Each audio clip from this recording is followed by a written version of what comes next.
Hi, I'm Sophia and I'm a sewing tutor. In this video, I'm going to show you how to gather fabric. Let's get started.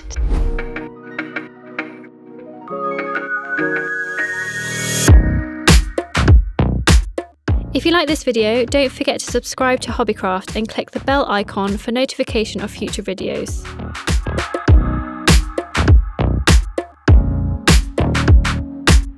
Set your machine on a straight basting stitch with a large stitch length.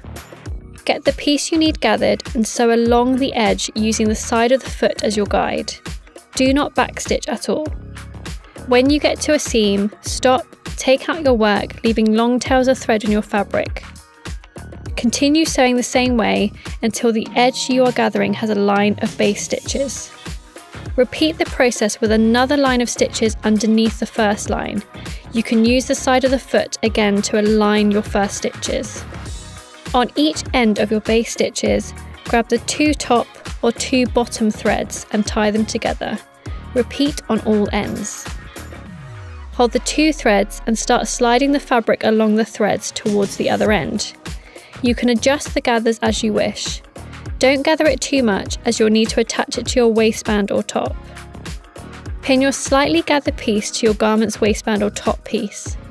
Align the seams to where they need to be and pin. You can now gather your fabric more or adjust the gathers until it lies neatly against the other piece. Sew with a normal length straight stitch between the gathering lines to attach your pieces together. Backstitch at the start and the end. Unpick all the large gathering stitches. Go to hobbycraft.co.uk to book a workshop, find your next project or learn a new skill. If you enjoyed this video, make sure you leave a like. We'd love to read your comments. And join us for more videos soon.